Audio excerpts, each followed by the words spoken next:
Hello बच्चों, let's read this question. This question says the magnitude of energy, the magnitude of linear momentum and orbital radius of an electron in a hydrogen atom corresponding to the quantum number n, r, e, p and r respectively, then according to Bohr's theory of hydrogen atom, which of the following options are correct?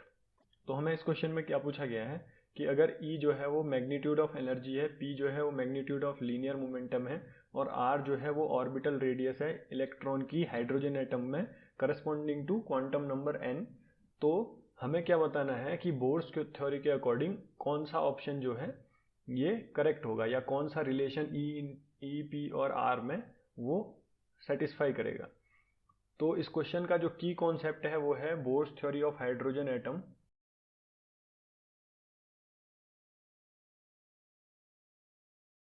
तो अब हम क्या कर रहे हैं कि जो energy momentum और रेडियस है nth ऑर्बिट की, वो हम उसका एक्सप्रेशन जो है लिख लेते हैं पहले।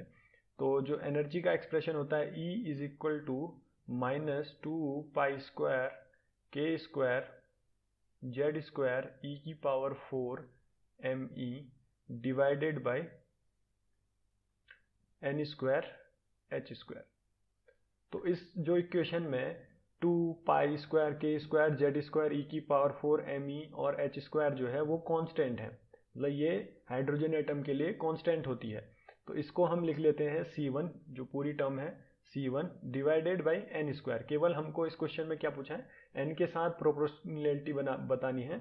तो हम क्या कर सकते हैं, बाकी जो टर्म है इनमें वो कांस्टेंट है तो उसको हम एक टर्म पे लिख ले रहे हैं। तो फॉर सिंप्लिसिटी ये हमारी होगी इक्वेशन नंबर 1। यहाँ पे जो है C1 क्या है वो है माइनस 2π² k² z² e की power 4 me divided bye h²। तो ये हमारी कांस्टेंट टर्म है जिसको कि हमने C1 लिख लिया है। सिमिलरली जो रेडियस है nth ऑर्बिट की वो गिवन होती है n² h² divided by 2π k z e² me। तो इसमें भी जो है n² को छोड़ के बाकी सारी चीज़ें जो हैं वो कांस्टेंट है हाइड्रोजन एटम के लिए। h² है, 2π k z e² me, ये सब जो है कांस्टेंट है। तो हम इसको ले लेते हैं C2 और n² C2। तो हमारा जो ये हो गई हमारी इक्वेशन नंबर 2 हो गई।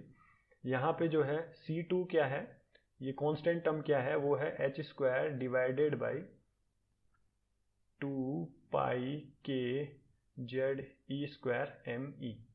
तो ये हमारी हो गई कांस्टेंट टर्म C2।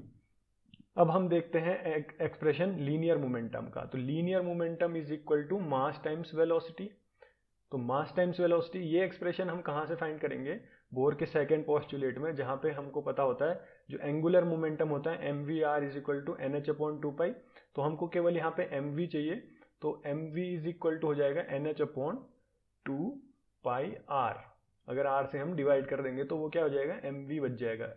तो हमारे को क्या मिल गया, nh/2πr। अब जो r की वैल्यू है यहाँ पे वो हम कहाँ से लेंगे, इक्वेशन नंबर 2 से। तो ये जो r की वैल्यू है हम यहाँ से ले रहे हैं, तो this will be equal to nh/2π। r की वैल्यू क्या है यहाँ पे, n² C2। तो अगर हम देखें तो ये n से n² की एक पावर कैंसिल हो जाएगी, तो हमें क्या मिलेगा, h/2πc2n। तो ये जो चीज़ है h/2πc2 ये भी एक कांस्टेंट है, तो हम इसको लिख लेते हैं C3 डिवाइडेड बाय n। तो हमारा जो मोमेंटम है वो क्या हो गया, C3 डिवाइडेड बाय n। ये हो गई हमारी इक्वेशन नंबर 3। और यहाँ पे C3 क्या है, C3 is equal to, C3 जो है हमारा वो हमने ले रखा है h/2πc2। तो हमने क्या किया, एनर्जी, रेडियस और मोमेंटम का एक्सप्रेशन फाइंड आउट कर लिया है। तो अब हम देखते हैं अपने ऑप्शन की तरफ। तो हम पहले ऑप्शन को देखते हैं, ऑप्शन नंबर ए। तो वो क्या कर रहा है, the product of E into P into R is proportional to 1/n। तो हम इसको कैलकुलेट कर लेते हैं। तो E into P into R is equal to, तो एनर्जी की वैल्यू क्या है इक्वेशन नंबर 1 से, C1/n²। तो एनर्जी जो है वो इन्वर्सली प्रोपोर्शनल है n² के। उसके बाद जो हमारा मोमेंटम है वो इक्वेशन नंबर 3 से इन्वर्सली प्रोपोर्शनल है n के, तो हमें मिलेगा c3/n। उसके बाद जो है हमारा रेडियस जो है वो प्रोपोर्शनल है n स्क्वायर के, तो हमें वो पता है n² c2। तो अगर हम इसको सॉल्व करें तो हमें क्या मिलेगा, EPR इज इक्वल टू, इस n² से ये n² कैंसिल हो जाएगा, हमारे को मिलेगा c1 c2 c3 divided by n। तो इसका मतलब क्या है, ये c1 c2 c3 जो हैं ये सारे कांस्टेंट हैं, तो हमें क्या मिलेगा, EPR is inversely proportional to n। तो ये हो गया हमारा इक्वेशन नंबर 4। और इस इक्वेशन से हमको क्या पता चल गया कि हमारा जो ऑप्शन ए है वो करेक्ट है। ऑप्शन ए जो हो गया हमारा वो करेक्ट हो गया, क्योंकि ऑप्शन ए भी हमारा यही बात बोल रहा है, EPR is proportional to 1/n। अब हम चेक करते हैं अपने ऑप्शन नंबर बी को। तो हमारा जो ऑप्शन नंबर बी है वो क्या कह रहा है, P divided by is proportional to n। तो हम उसको कैलकुलेट कर लेते हैं, P डिवाइडेड बाई E। तो P की जो वैल्यू है इक्वेशन नंबर 3 से वो है c3/n, और जो हमारी E की जो वैल्यू है वो क्या है इक्वेशन नंबर 1 से c1/n²। c1/n² हो गई, तो हमको क्या मिलेगा, P/E is equal to c3/n into n²/c1। Okay, तो हमें P/E क्या मिल गया, P/E is equal to n से ये n² की एक पावर कैंसिल हो जाएगी, will be equal to c3/c1 into n। तो इसका मतलब क्या हुआ, P/E जो है वो डायरेक्टली प्रोपोर्शनल है n के। तो ये होगी हमारी इक्वेशन नंबर 5। और इक्वेशन नंबर 5 से हमें क्या पता चल रहा है कि जो हमारा ऑप्शन बी है वो करेक्ट है। इक्वेशन नंबर 5 से हमें क्या पता चला, ऑप्शन बी जो है वो भी हमारा करेक्ट है। तो ऑप्शन बी हमारा जो है वो करेक्ट हो गया। अब देखते हैं हम अपने ऑप्शन नंबर सी को। तो ऑप्शन नंबर सी के लिए हम नेक्स्ट पेज में मूव करते हैं। तो ऑप्शन नंबर सी कह रहा है ER is a constant for all orbits. तो ER is a constant for all orbit. तो E की वैल्यू है c1/n² और E2 की वैल्यू है n²/c2। तो हमें ऑप्शन सी से क्या बोल रहा है, E into R is equal to, तो एनर्जी की जो वैल्यू है वो है c1/n² और R की जो वैल्यू है वो है c2 इंटू n²।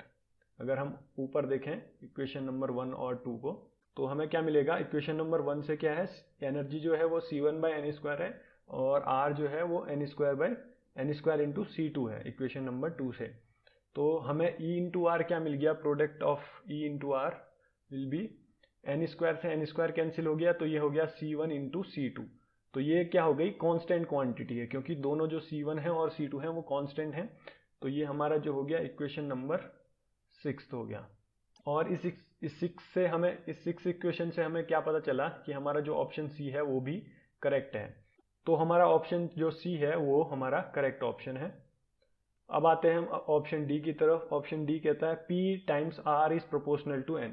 तो P क्या है, वो है हमारा c3/n और R क्या है हमारा n² इंटू c2। तो इनकी वैल्यू हम पुट करते हैं, तो हमें क्या मिलेगा, तो हमारा डी ऑप्शन जो क्या कह रहा है, वो कह रहा है P into R is equal to, तो P की वैल्यू क्या थी, c3/n और R की जो वैल्यू है वो है c2 इंटू n²। तो हमें क्या मिल जाएगा, P into R is equal to, n से एक पावर कैंसिल होगी n² की, तो c3 c2 इंटू n। इसका मतलब क्या है, PR जो है वो डायरेक्टली प्रोपोर्शनल है n के, क्योंकि c3 और c2 जो है वो कांस्टेंट है। तो ये हमारी हो गई इक्वेशन नंबर 7। और इक्वेशन नंबर 7 से हमें क्या पता चल रहा है कि ऑप्शन डी जो है वो हमारा करेक्ट है। अगर हम ऊपर देखें तो PR is proportional to n। तो हमारा जो करेक्ट ऑप्शन है, all of the options are correct. Option A E into P into R is proportional to 1/n। Also B option is correct. P divided by E is proportional to n. Option C is also correct. R is constant for all orbits. Option D is also correct. P into R is proportional to n. I hope you understand this question very well. Best of luck.